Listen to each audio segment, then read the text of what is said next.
K.O.B. Code, the king of birds. Go ahead, get him. Yeah, hey! What up, world? It's K.O.B. Code, man, the king of birds. And today, I have a very special video for y'all. It details what the purpose of all this stuff that you see going on in the media, like the protest marching and all that shit. All that shit is bullshit, bro. Manufactured propaganda, media bullshit. That's the reason why I did what I did, why I made the program. Oh, bullshit news. Shout out to everybody out there that's understanding the message and can go out there and spread that message to the world. Don't believe anything you told. Go out what you know, man. Go get the facts first. You go make sure that you're there at the scene of the crime. If you ain't there, you don't know what's going on. You don't know what's going down. So don't just go off of word of mouth, because these motherfuckers don't like a specific group of people, and that's the truth. Obviously, if you look at the statistics. So you need to go ahead, y'all need to check that out, and let's keep it real and know that there's an agenda, and there is a fucking agenda against this group of people who you know is getting fucked with, you know, all the time, dog. Like, straight up. So let's keep it real, man. I'm gonna share this video with Leonard Patterson. He's a former communist. He's a member of a communist party that was responsible for organizing the marches and shit, making up shit to hype people up. And he just blatantly just tells you, we made this shit up. We had to get people amped up and hyped up to go out here and do what we were programmed to do. We were taught this. They were taught it in Russia. So I'll let him elaborate on that. The Spoken Word Library presents I Trained in Moscow for Black Revolution, a lecture by Leonard Patterson. Mr. Patterson joined the Communist Party in Philadelphia in 1928. He rose rapidly through the ranks, went to Moscow for advanced training along with such well-known party officials as Steve Nelson, Benjamin Gitlow, and Claude Lightfoot. In fact, while in Russia, he was the roommate of Gus Hall, later to become head of the Communist Party USA. Leonard Patterson was no small-time operator within the movement. He was a member of the National Committee and National Bureau of the Young Communist League, a member of the Central Committee of the Negro Commission, and chairman of the International Negro Commission of the Communist Internationale.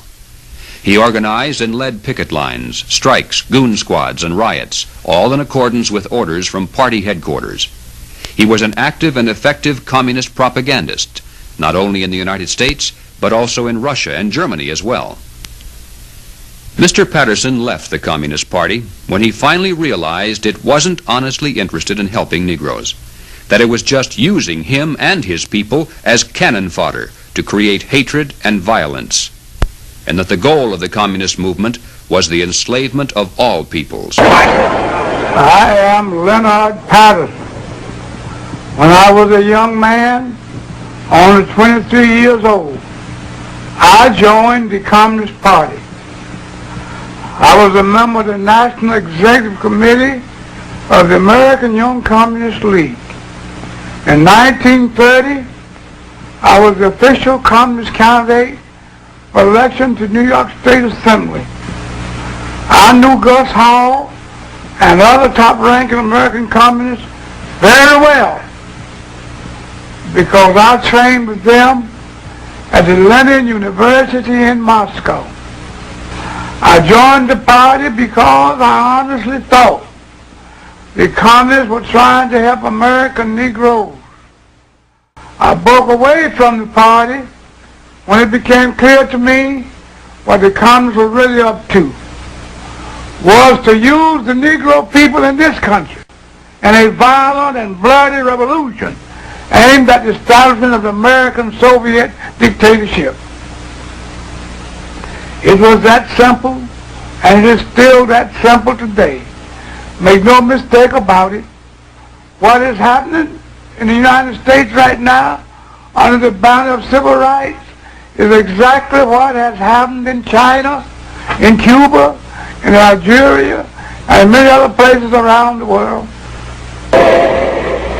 When I was studying communist strategy in Moscow, my instructors emphasized the importance of using honest grievances and popular slogans as a smokescreen to cover up the true nature of the revolution. We were taught how to use propaganda and arouse the emotion of the masses. We learned how to set one group against the other and to make them hate each other. We learned the necessity of having martyrs, and we were even told how to create our own martyrs if they did not automatically result from the atmosphere of hatred. We were taught the importance of getting large masses of people into the street for marches and demonstrations. And finally, we were instructed in ways to take off riots and make them spread and to keep them going. When I returned to the United States, I was immediately given practical training. I participated in so-called nonviolent demonstrations that were deliberately calculated to irritate white people into violence against us. I personally was in charge of organizing a march on Washington to dramatize the Scottsboro Boys case. In New York, about 1935, a Negro boy was reported killed by the owner of a store while in the act of stealing some merchandise. Communist Party headquarters decided to make a march out of the boy. So we went right to work, putting out handbills and holding open air meetings. In less than a half hour after we started, there was a race right there on 125th Street, complete with smashing windows of white storekeepers, looting and all the rest. I'm not speaking of things I read about. These are things I personally participated in. Yes.